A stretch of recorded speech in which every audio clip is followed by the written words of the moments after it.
Tuan-tuan, satu kita kena jaga apa? Tarawih jangan miss. 30 hari, kalaulah 30 hari malam Ramadan, 30 malam tarawih. Jangan miss. Tak boleh buat masjid, buat di surau, tak boleh buat di surau, buat di rumah. Jangan miss tarawih walau satu malam. Jangan miss sahur. Kerana pada sahur itu ada barakah, Nabi kata. Jangan miss. Jangan miss tahajud ketika bangkit bersahur. Bangkit dia awal sikit, 2 rakaat aja tahajud.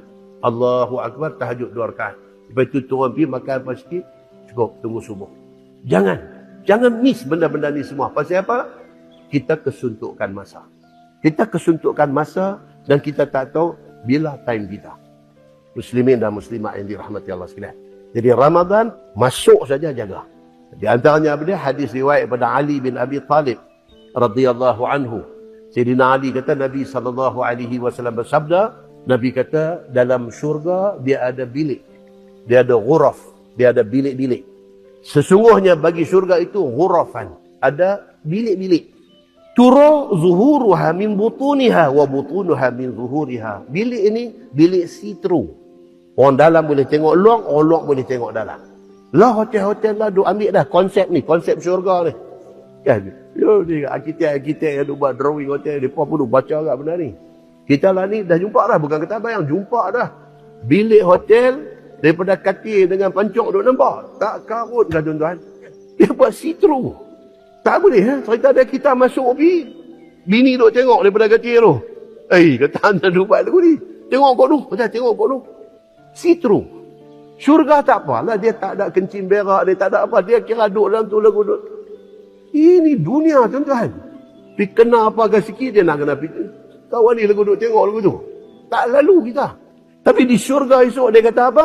Dia kata orang dalam boleh tengok luar, luar boleh tengok dalam. Faqama A'rabi, bangkit Arab Bedui ni. Dia faqala liman hiya ya Rasulullah. Bedui ni tanya. Dia kata ya Rasulullah, ni siapa nanti dapat bilik ni? Bedui sudah syok. Siapa nanti dapat bilik see-through ni? Qal liman atabal kalam. Nabi kata orang yang akan dapat bilik syurga yang see-through, boleh tengok luar dalam ni, ialah orang yang masa hidup di atas dunia, cakap baik. Atabal kalam. Perkataan yang keluar daripada mulut dia, Masya Allah, tak ada siapa sakit hati. Dia cakap orang dengar, semua acceptable, boleh terima. Dia marah pun orang tak sakit hati. Dia nasihat lagi dah orang rasa bersalah bila dengar nasihat dia. Macam tu.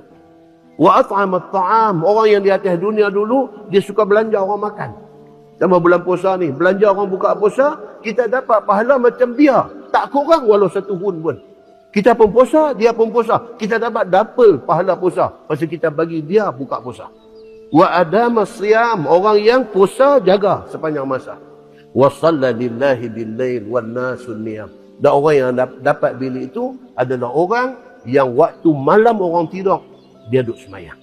Ini orang yang akan mendapat syurga yang biliknya see-through. Mudah-mudahan Ramadan ini kita akan dapat mempertingkatkan lagi amalan kita yang kurang banyak ni.